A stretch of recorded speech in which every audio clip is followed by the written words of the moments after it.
ہمارے معاشرے میں جو بڑوں کے تعلقات اپنے بہن بھائیوں سے اگر اچھے نہیں ہیں تو بچوں کو ہم کیسے کہہ سکتے ہیں کہ یہ کوئی بڑا اچھا کام ہے؟ مجھے بتائیے نا کہ جو بڑوں کے تعلقات ہیں آپس میں وہ ایک لیڈنگ فرام دی فرنٹ ہے، سیٹنگ این ایگزامپل ہے،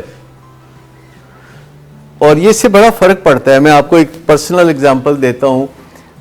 میرے بھائی پچھلے دنوں یو کے جا رہے تھے، تو یو کے جب وہ پہنچے تو انہوں نے وہاں میری بیٹی رہتی ہے تو ان کے ہاں بھی جانا تھا، اور بیٹی نے ان کو انوائٹ کرنا تھا اپنے گھر کے آئیں، بھائی اور ان کی بیگم صاحبہ گئے ہوئے تھے۔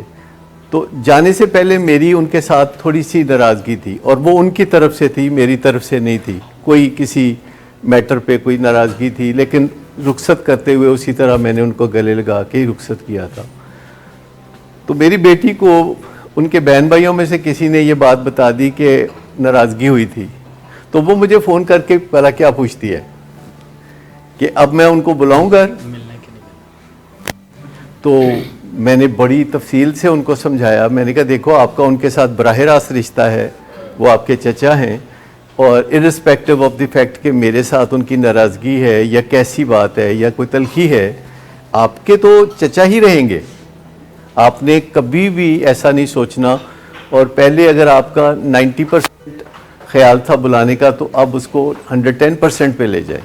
آپ نے لازمی ان کو بلانا ہے اور بڑی محبت سے ان کی خدمت کرنی ہے۔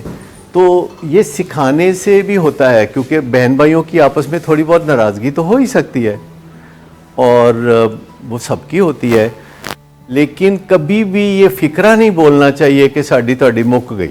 سب سے پہلے تو ہمارے گھروں میں، خاص طور پر دیہاتوں میں، یہ بڑا ہو جاتا ہے کہ ساڑا جیون مرن جیون ختم ہو گیا۔ اس کے بارے میں بہت سختی کی ایک ہدایت ہے، اتنی سختی کی ہدایت ہے کہ کبھی کبھی سمجھ نہیں آتا کہ یہ واقعی اتنی اہم بات ہے۔ اتنی سخت ہدایت ہے کہ اپنے عزیز و اقارب سے، اپنے بڑے بھائی سے، اپنے چھوٹے بھائی سے، اپنے ماں باپ سے، جو کہ بہت بڑا اثاثہ ہوتے ہیں تعلقات، یہ سارے آپ کا بہت بڑا اثاثہ ہے۔ میں یہ نہیں کہتا کہ باقی دنیا کے لوگ جو ہیں ان کی آپ قدر نہ کریں، ہمیں ان کی بھی قدر کرنا چاہیے، خاص طور پر جو ہمارے گھروں میں کام کرتے ہیں، اپنے گھروں کو چھوڑ کے ہمارے گھروں میں کام کرتے ہیں، تو ان کی بھی بہت قدر کرنا چاہیے۔ تھوڑا مسکرا لیں، بس وہ نہال ہو جائیں گے اسی پہ۔ اور اپنے محلے داروں کے ساتھ بھی آپ تھوڑا مسکرا لیں، تھوڑا ہنس لیں، سلام دعا کر لیں۔ ورک پلیس پہ بھی کوشش یہی کریں کہ رسپیکٹ کریں، وہاں رسپیکٹ کا رشتہ بڑا اہمیت اختیار کر جاتا ہے۔ اور ایک دوسرے کے ساتھ کام کرتے ہوئے اگر آپ کو رنجشیں دل میں ہوں تو پھر مزہ نہیں آتا کام کرنے میں۔ لیکن میں آپ کو بتاؤں کہ آپ کو اور بھی زیادہ ضرورت ہے اپنے تعلقات کی نشو و نما کرنے کے لیے، کیونکہ آپ کو موڈ کا مسئلہ ہے۔ یعنی ہر وہ بندہ جو نشہ کرے گا، اصل مسئلہ تو اس کے موڈ کا مسئلہ ہے کہ اس کا موڈ خراب رہتا ہے۔ تو موڈ خراب اگر رہتا ہے تو اس کو اور بھی اچھے تعلقات رکھنے چاہیے، کیونکہ موڈ کی خرابی والے بندے کا امکان ہے کہ اس کے تعلقات خراب ہوں گے، وہ ولنریبل ہے۔ اور ماں باپ جو ہوتے ہیں وہ زندگی گزار کے اور تلخیاں سمیٹ کے جب بڑھاپے کے اندر قدم رکھتے ہیں تو ان کا بھی موڈ خراب ہی ہوتا ہے۔ جو لوگ ریٹائرڈ ہوتے ہیں ان کا بھی موڈ خراب ہی ہوتا ہے۔ تو ریسنٹلی اکنالج کیا گیا ہے کہ موڈ کوئی بہت بڑا مسئلہ ہے۔ ریسنٹلی یہ بات تسلیم کی گئی ہے دنیا میں۔ 20-25 سال پہلے موڈ کا کوئی ذکر نہیں تھا، موڈ پہ کوئی کتابیں نہیں تھی، موڈ کا کوئی سبجیکٹ نہیں تھا، موڈ ڈس آرڈرز کی کوئی بات نہیں تھی۔ 60 سال پہلے تعلقات پہ، یعنی انسانی تعلقات پہ کوئی کتاب میسر نہیں تھی۔ اس کا مطلب یہ نہیں کہ وہ کوئی پتھر کا زمانہ تھا۔ 60 سال پہلے کیڑے مکوڑوں پہ ہزاروں کتابیں لائبریریوں کی زینت بنی ہوئی تھی۔ تو آپ سوچیں کہ 60 سال کوئی، میں بہت پرانی بات نہیں کر رہا، لیکن فقط 60 سال پہلے انسانی تعلقات پر کوئی کتاب میسر نہیں تھی۔ پہلی کتاب جو دنیا میں لکھی گئی تھی تعلقات کے اوپر، یعنی انسانی تعلقات کے اوپر، وہ یہی 60 سال 65 سال پہلے ڈیل کارنیگی کی کتاب تھی پہلے، جو کہ اس موضوع پہ لکھی گئی تھی.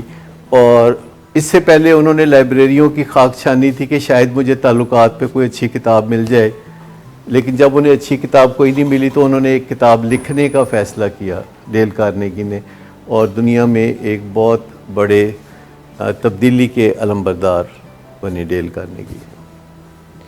تو یہ جو تعلقات ہیں یہ جب تک ٹھیک نہیں تب تک ریلیپس کا خطرہ سر پہ منڈلاتا رہتا ہے، کہ کسی دن ایسا ہی ہوتا ہے کہ جب منہ ماری ہو جاتی ہے کوئی نہ کوئی ایسی بات جس سے تکلیف ہو جاتی ہے، تو پھر بندہ کہتا ہے کہ اچھا اس وقت مجھے اتنی تکلیف ہے کہ میں وقتی طور پر اس تکلیف کو ٹھیک کرنے کے لیے جگاڑ کا سہارا لے لوں، پھر میں نہیں کروں گا آئندہ، آج میں کر لیتا ہوں. اور اس طرح جو ہے ریلیپس کی راہ ہموار خراب تعلقات کی وجہ سے بہت ہوتی ہے. اس لیے ہم بہت زور دیتے ہیں آپ کے ساتھ، جو آپ کے اہل خانہ ہیں جب آپ کو یہاں ملنے آتے ہیں تو آپ ان سے عزت آبرو کے ساتھ اچھے طریقے سے بات چیت کریں گے تو ان کے اوپر اچھا اثر پڑے گا اور وہ آپ کو صحت مند سمجھنا شروع ہو جائیں گے. اگر آپ کوئی نہ کوئی